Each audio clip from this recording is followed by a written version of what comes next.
Hey guys, let's talk about developmental equilibrium. This is a concept that I was writing about in a book that I've been working on for this point 8 or 9 years. But the quick background is the book is built around this idea of what are the problems we face as a society and how do we approach solving them, and kind of do an overall categorical assessment. So it's not just I feel like a lot of research, and this is my personal take, but a lot of research is focused on one area because there's so much data to go through that it's hard to generalize a theory. But inevitably, I feel like in the media, you're going to see a little bit of everything. So it's the basis for any political system, the people are going to use whatever information they can get to process whatever they need to, and to make their votes, to make their decisions, and that's not just voting in terms of politics. It's voting in terms of what kinds of things they buy, how they live their lives, what kind of people they accept. I mean, it trickles into every part of life. So the thing I want to talk about with developmental equilibrium is that I've sort of had an interesting encounter that has changed my mind in terms of just how I process it. So the concept is that we as a society can reach a point where we've gotten better at automation. We have the ability to make more energy than we theoretically will use. We have better food networks. We know how to do infrastructure better than we did 2,000 years ago, for the most part. But the problem is, so the idea though is that there's a stable point where we're no longer worried about quality of life or survival at least.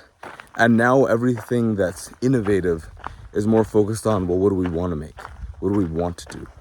Because it's, say, in a hypothetical world where you have unlimited food or something akin to that, unlimited money, unlimited networks, the ability to travel wherever you want. Well, what are you going to do now? People are still going to do something, I think, and this has been proven psychologically, time and again, and in my case, personal experience, is it's a hell of a lot more fulfilling and interesting to do something than not do something. And nonetheless, there'll be people that don't, but it's it's a rule of proportions. There's more likely to be people that want to do something than not. And there's poverty related stuff as well that goes with that, specifically in the US.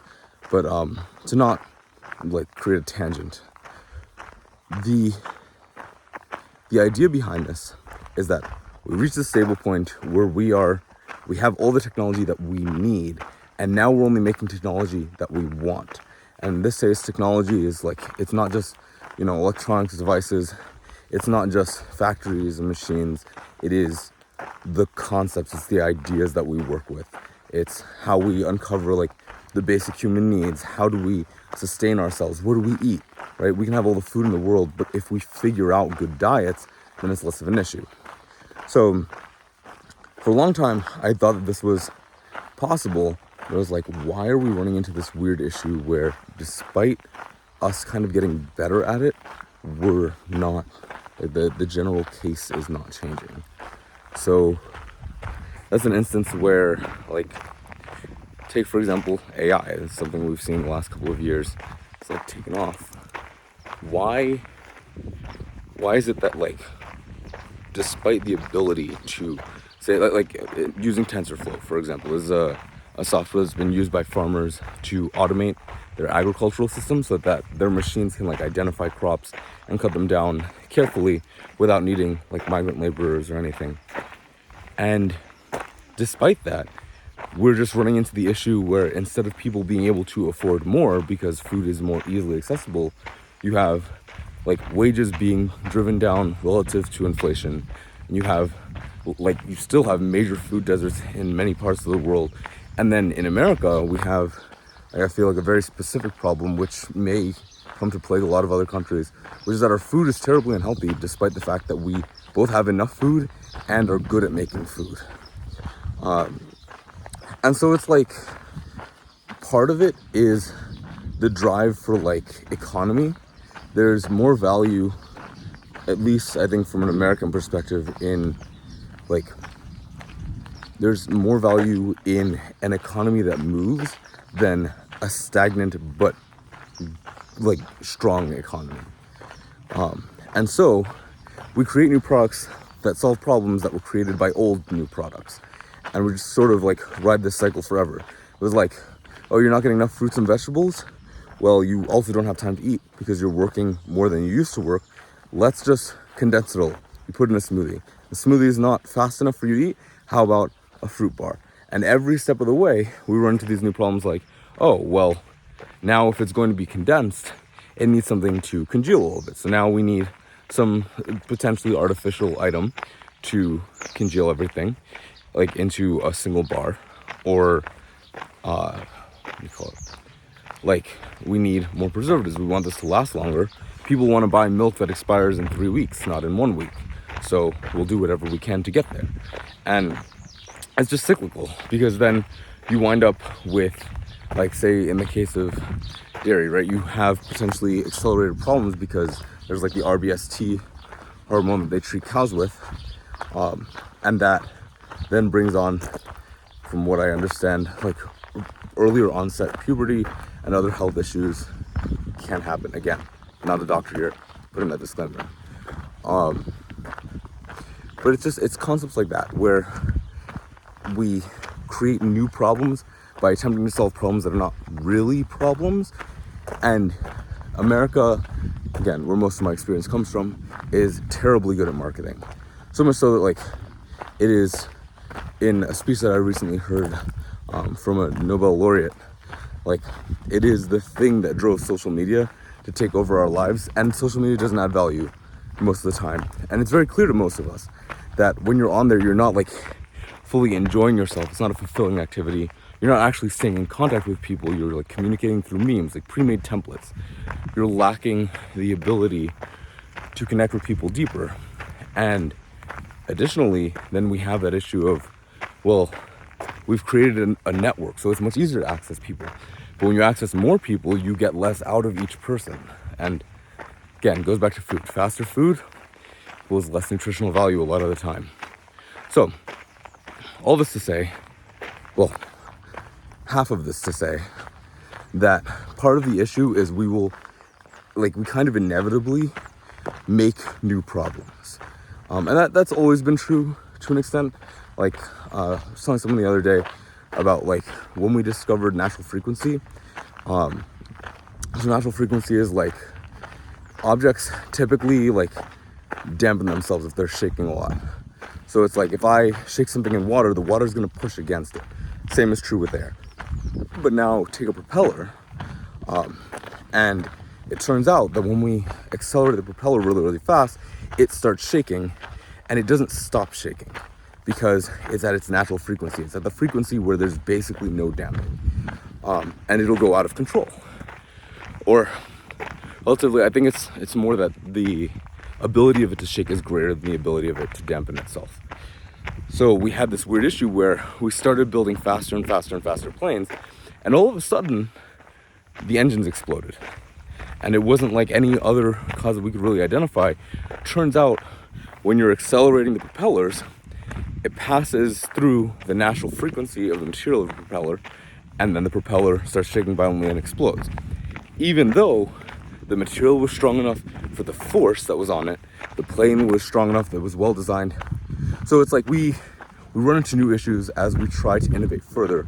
And sometimes the question is just, do we even need the innovation? And usually you can't answer that without having already done it first. But as we're very aware from mutually assured destruction, there's some things you only get to try once. So yeah, so one half of that is the new products problem.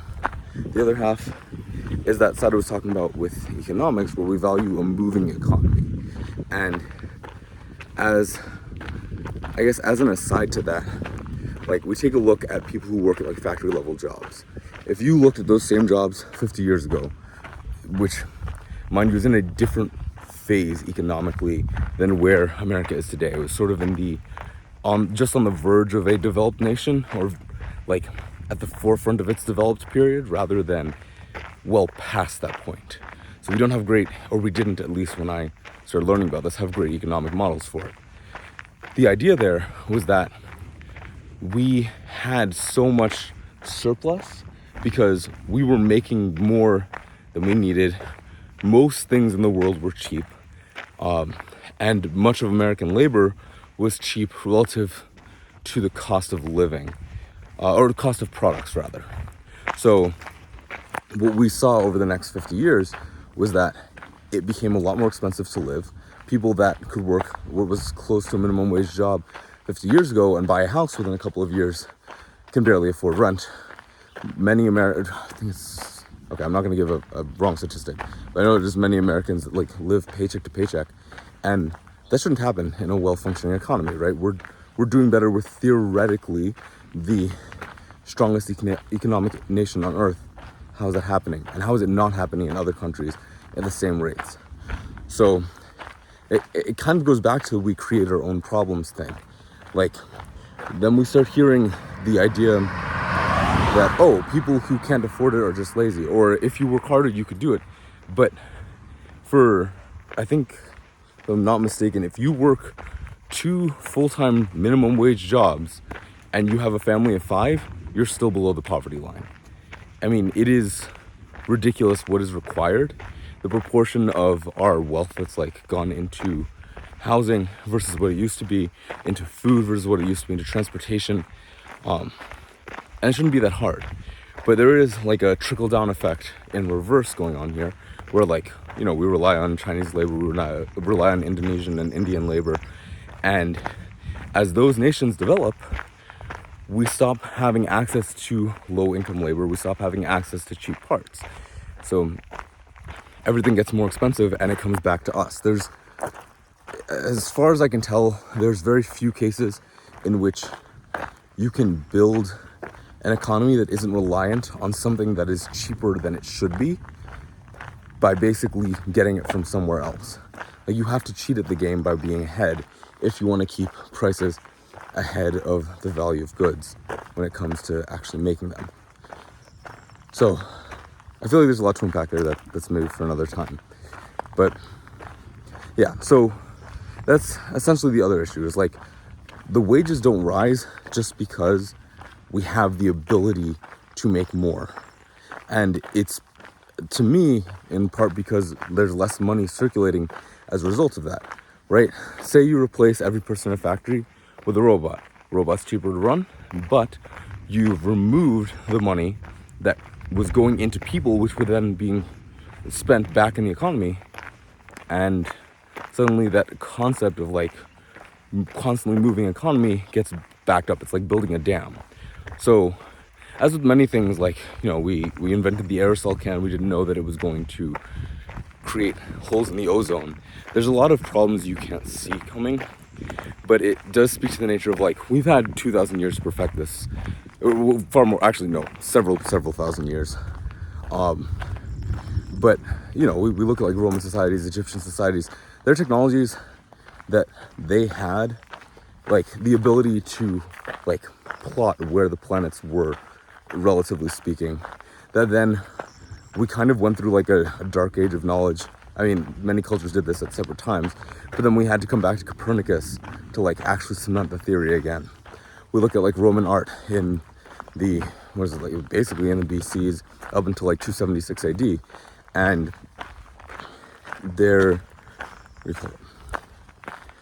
and then when we get back to the Renaissance, a full 1,200 years later, we're just starting to rediscover those techniques. So there's sort of like an ebb and flow, and a lot of it does have to do also with politics, invasions, the death of important people, the burning of the lighthouse of Alexandria, like loss of knowledge. And then today we face a different version of this problem, which is excess of knowledge, right? If you were alive 150 years ago, it is very unlikely that you would know an ample amount about both candidates or multiple candidates running for president in the US, because there's a higher chance that you were not able to read. There's newspapers in lower circulation, population density is lower, it takes more time for information to travel, and we didn't have cameras and all these other things that give us a better insight to the private lives of how people live. So now we have this opposite problem where there's too much information, right? There's thousands of news sources out there, and if given any specific subject, you can find a good 10 to 15 at least that are talking about the same exact thing from slightly different angles. And we also have increased the pace of journalism because it's faster to publish, since we can publish online instead of in print. We don't have to distribute it in person. So there's that issue. We also have the side where advertisements control a lot of how we think, right? It's like when you see a product that says, oh, this is organic is good for your health. Well, whether or not you actually know if that's true, you have been told this like it's a fact.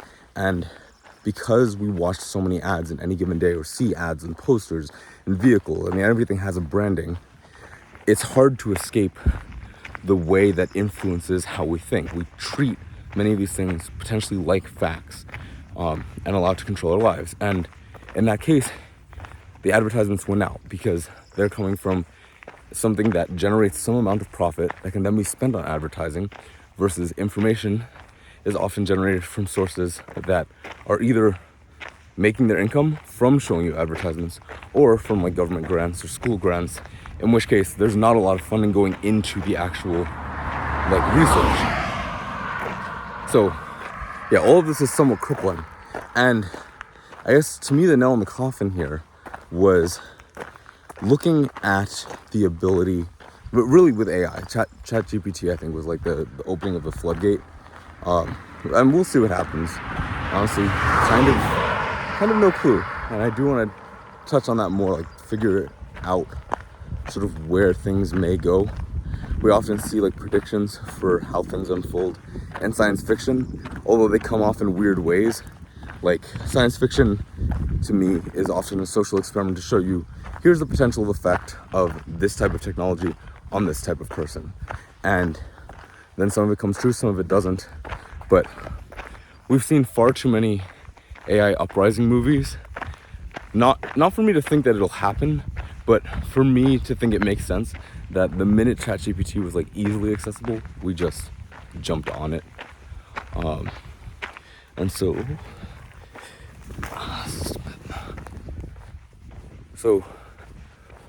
altogether, it's just kind of a strange thing to me that we jump on things without necessarily knowing what they are. And there's always the early adopters, there's always the late adopters.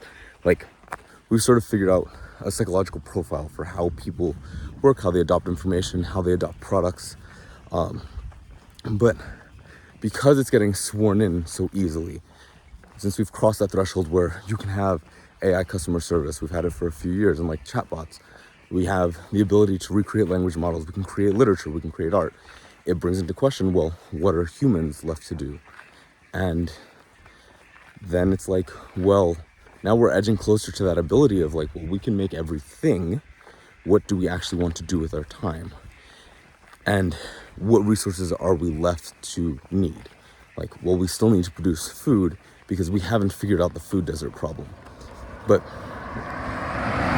gradually, my expectation is that we sort of fall into this phase where like people, in my experience, sort of are naturally drawn to one topic or another.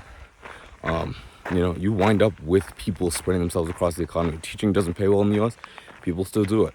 So it wouldn't be surprising that people would continue to work in these industries. Which also to me means that like if AI or, you know, some sort of mechanism that we're able to create, like more efficient systems even, just better logistic networks, are able to take over the role that certain humans play, then it's not unrealistic that we just sort of refill those roles, but with a different sort of payment system.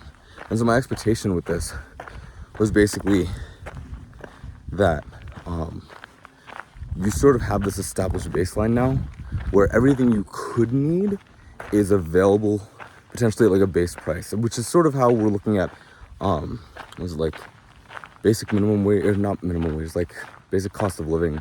I can't remember the name of it, or like living wages. But you could imagine that there's like the bare minimum. We know what people need to eat to be healthy. You provide that sort of food free or like government subsidized. You have like sort of, and right, this may be somewhat political, and it's very hypothetical, but it's like you can have credits that you can spend on like X amount on art type things, on music, on all these things, and then everything else comes from what you earn, right? So it's not like you're stuck in that place. It's sort of the other side of a realized American dream, where instead of people being able to make it big because they started off okay, there's equality of opportunity, which comes from having an equal-ish baseline. So it's like everyone has what they need. They have the access to education, to information, to food. But then everything above that, the luxury items, those are the things that we are able to elect to use our money on. Because it's not like we still have finite resources, right? Like there's only such a rate that we can extract minerals at. We will run out because it's a finite resource unless we fundamentally change how we're doing things, which is unlikely, especially when you look at like waste disposal of, say, plastics. We only recycle a bit of it. It's not energy efficient to do so, and there are arguably way better materials for those jobs that we keep forcing plastics into place for. So, and an additional thing is like coming from an engineer, I'll give you this side from my schooling. Basically, the entirety of my degree was focused on how do things break so that we know how to just barely make them not break. And just barely, sometimes by a factor of 2, 3, 10, 30. But it's like, we're basing it off of how will it break, not how do we build it well. And so you look at things like Roman aqueducts, which have literally been around for 2,000 years, and they're still able to do their jobs. And yet houses that were made in the 80s are in complete disrepair just because of natural weathering. Like, there's, and it's something that we've all witnessed with like cell phones becoming like somewhat obsolete just after a few years as the technology is devalued, as some companies withhold product features so that they can roll them out at a slower pace, so that each iteration of the product has more to offer users and it drives them to buy more. But it's just, the whole thing is like very cyclical. And so as quality declines, we suddenly need more things than we needed before. So the automation hasn't really solved that problem because our needs are now outpacing the rate of automation.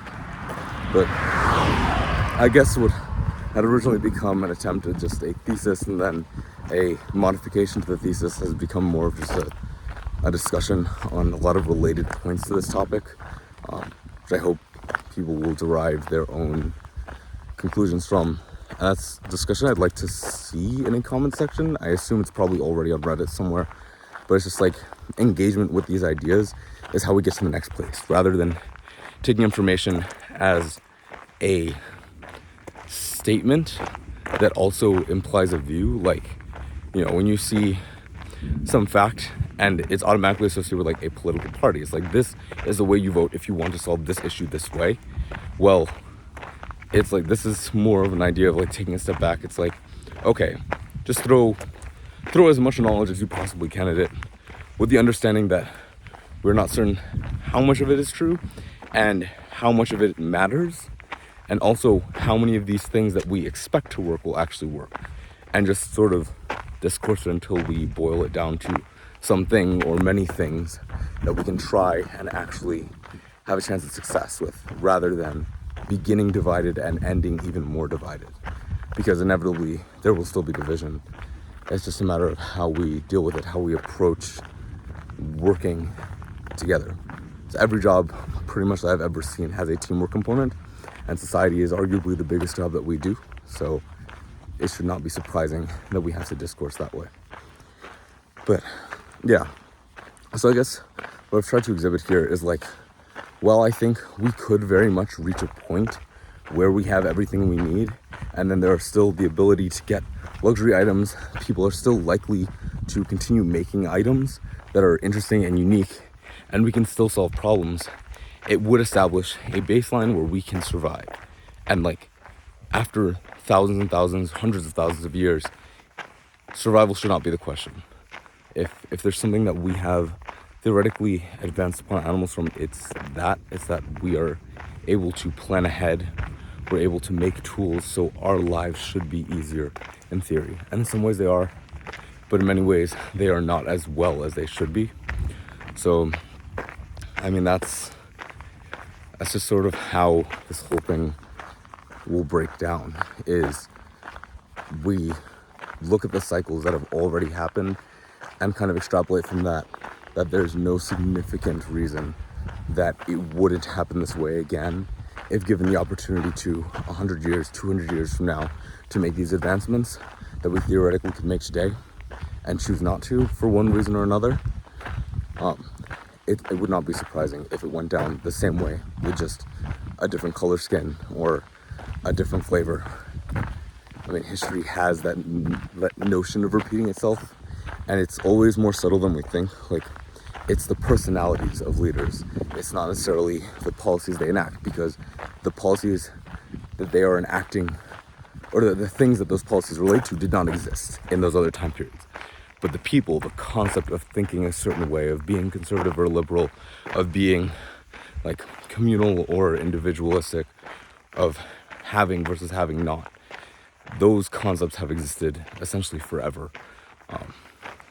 So, yeah. Long story short is that we could have it all. There's a good chance we won't. And it'll be a cycle until someone breaks it. And then the broken cycle will break again. I always kind of go in a circle. You can't plan for forever. No one has been around long enough to do that. But if you could plan for your theoretical forever, it might be the length of the human lifetime. And if we can work with that in mind, at least, like, give us 100 years, give us 70 years of something that actually looks like the life we want to live. And yeah, it may collapse, but it'll be the best social experiment we've ever tried. It'll be the best living experiment we've ever tried. So I make these videos, I write the things I write because I want people to think, and I want us to come up with better solutions than we have. And I realize that as the world gets smarter, we have the capacity to design more, to make more out of our time, to pick up where our parents and their parents and their parents left off. And if we use that, if we utilize it more, if we make better education systems, if we make better food networks, if we give people the opportunity to enjoy their lives more than they work, then we open up the opportunity for accelerated growth with an end goal. People that are healthy live longer. People that are happy work harder. People that are paid better live better. So we know these core concepts. It's a matter of applying them. Yeah. So, food for thought. Love to see what you guys have to say about it. Have a good one.